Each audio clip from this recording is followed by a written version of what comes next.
Mwaramutseho, nitwa Shenge Sandra. Tubahaye ikaze hano ku rwibutso rwa Jenoside rwa Kigali, ahagiye gutangirira ibikorwa byo kwibuka Jenoside yakorewe Abatutsi ku nshuro ya 31.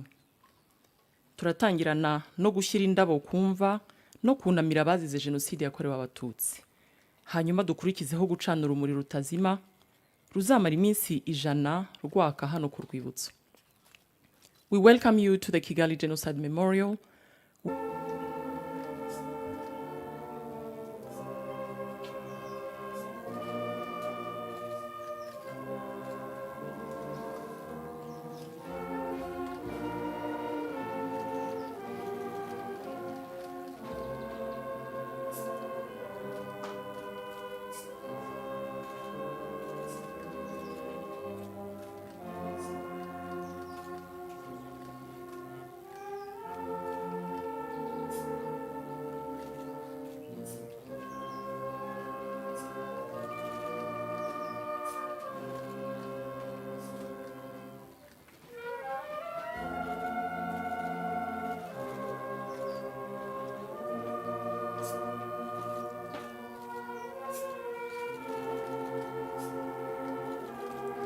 Nyakubahwa Perezida wa Repubulika na madamu, twabasaba kwigira imbere mu kunamira abazize Jenoside yakorewe Abatutsi.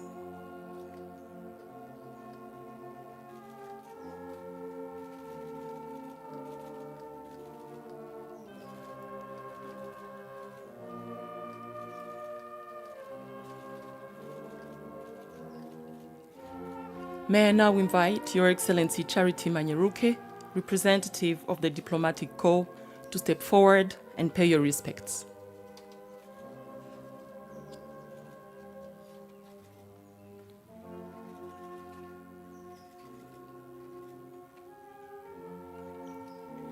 Hakurikiyeho Perezida wa Ibuka Bwana Philibert Gakwenzire na Presidente w'umuryango wa Vega Madame Immaculée Kayitesi. Twabasaba kwigira imbere mu kunamira abazize Jenoside yakorewe Abatutsi.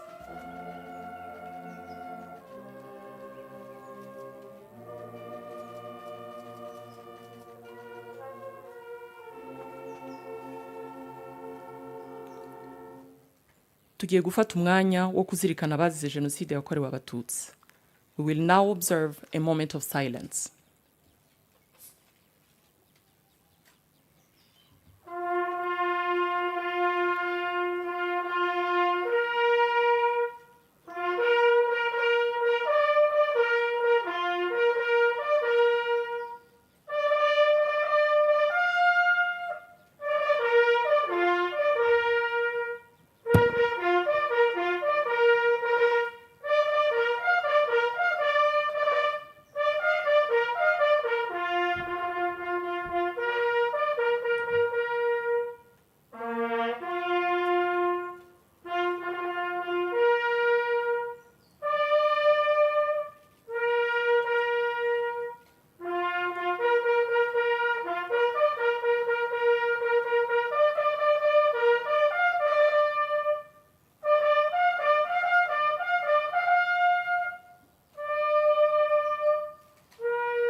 Murakoze kunamira abazize Jenoside yakorewe Abatutsi.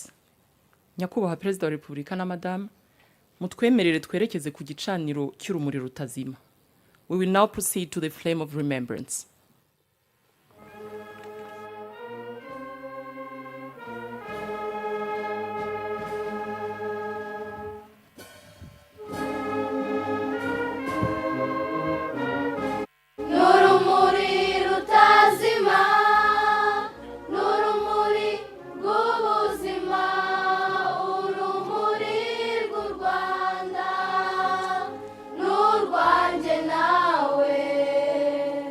No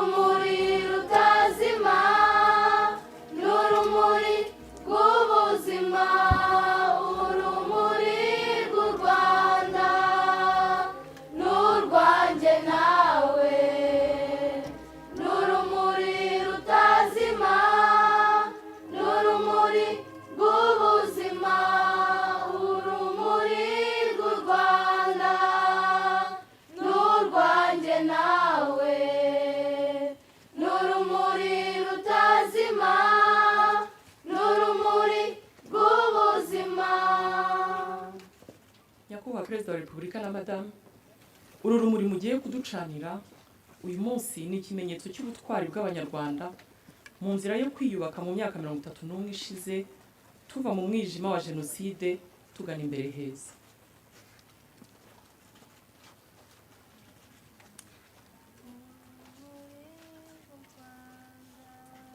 Nyakubahwa perezida wa repubulika na madamu, mwakwigira imbere mukaducanira urumuri rutazima. Urumuri rutazima, urumuri rw'ubuzima. Uru ni urumuri rwo kwibuka, urumuri rw'ubuzima. Nyakubahwa perezida wa repubulika na madamu, uru rumuri muducaniye ruzamara iminsi 100 hano ku rwibutso. Gahunda z'igikorwa cy'uyu munsi zigiye gukomereza ahateganyijwe. Murakoze.